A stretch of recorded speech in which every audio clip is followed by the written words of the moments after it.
नमस्कार, आप देख रहे हैं सिटी पोस्ट लाइव और मैं हूं रवि। बिहार की राजनीति में राष्ट्रीय जनता दल के वरिष्ठ नेता मृत्युंजय तिवारी के इस्तीफे ने सियासी हलचल को और तेज कर दिया है।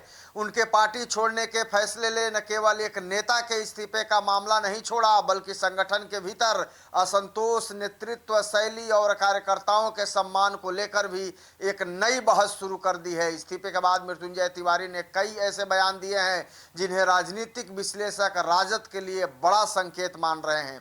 हालांकि किसी एक नेता के इस्तीफे के आधार पर इस पूरे ब्राह्मण समाज या सभी ब्राह्मण नेताओं की राय का निष्कर्ष नहीं निकाला जा सकता, लेकिन इस घटनाक्रम ने पार्टी की आंतरिक स्थिति पर सवाल जरूर खड़े कर दिए हैं। दरअसल शुक्रवार को इस्तीफे के बाद मृत्युंजय तिवारी, जो राजद के वरिष्ठ नेता और पूर्व मंत्री अब्दुल बारी सिद्दीकी से मिलने पहुंचे।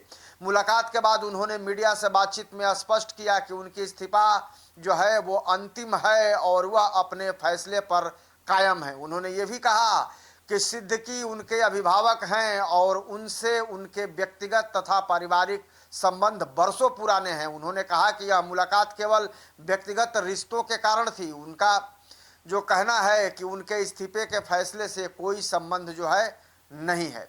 हालांकि मृत्युंजय तिवारी ने पार्टी के भीतर असंतोष की ओर जो है इशारा किया है और हालांकि उन्होंने यह कहने से इनकार किया कि उनके बाद और कितने नेता इस्तीफा देंगे या नहीं, लेकिन उन्होंने माना है कि संगठन के कई स्तरों पर नाराजगी है। उनका कहना था कि जब राजद कठिन दौर से गुजर रहा था तभी उन्हें महत्वपूर्ण जिम्मेवारियां सौंपी गई थी और अब उन्होंने पूरी निष्ठा के साथ जब संगठन को मजबूत करने का काम किया तब उन्हें उनके साथ इस तरह का व्यवहार हो रहा है। उन्होंने दावा किया कि पिछले 2 विधानसभा चुनाव में राजद को सबसे बड़ी पार्टी बनाने में उनका भी महत्वपूर्ण योगदान रहा है। अपने बयान से उन्होंने पार्टी की मौजूद स्थिति पर भी गंभीर सवाल उठाए हैं। मृत्युंजय तिवारी ने कहा है कि आज राजद की हालत चिंताजनक हो गई है और पार्टी नेतृत्व को आत्ममंथन करना चाहिए कि आखिर संगठन की यह स्थिति क्यों बनी है।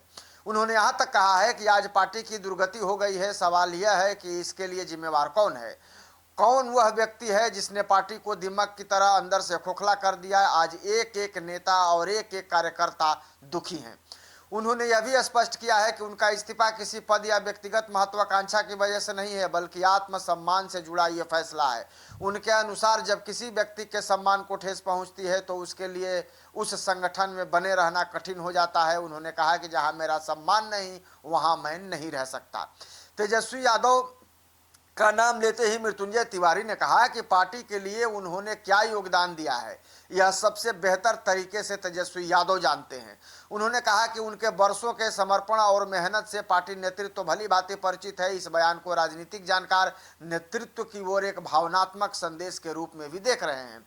इधर मृत्युंजय तिवारी के इस्तीफे के बाद राजनीतिक गलियारों में भी चर्चा तेज हो गई है कि क्या राजद में ब्राह्मण नेताओं की उपेक्षा हो रही है। हालांकि अभी तक ऐसा कोई ठोस प्रमाण या व्यापक राजनीतिक आंकड़ा सामने नहीं आया है जिससे यह कहा जा सके कि पूरा ब्राह्मण समाज या अधिकांश ब्राह्मण नेता राजद से दूरी बना रहे हैं। फिर भी एक वरिष्ठ नेता का इस तरह पार्टी छोड़ना संगठन के लिए निश्चित रूप से एक महत्वपूर्ण राजनीतिक संकेत जरूर माना जा रहा है। बहरहाल बिहार में विधानसभा चुनाव की तैयारियां तेज हो रही हैं। ऐसे समय में किसी वरिष्ठ नेता का इस्तीफा विपक्ष को सरकार और पार्टी पर हमला करने का मौका देता है। वहीं राजद नेतृत्व के सामने अब सबसे बड़ी चुनौती संगठन के भीतर उठ रहे असंतोष को दूर करने और कार्यकर्ताओं का विश्वास बनाए रखने की होगी। आने वाले दिनों में यह साफ होगा कि मृत्युंजय तिवारी का इस्तीफा केवल एक व्यक्तिगत निर्णय साबित होता है या फिर इसका असर पार्टी के अन्य नेताओं और संगठन पर भी पड़ता है। लेकिन आप क्या सोचते हैं इस खबर को लेकर कमेंट जरूर करिएगा और खबर को ज़्यादा से ज़्यादा शेयर और लाइक भी कर दीजिएगा। धन्यवाद।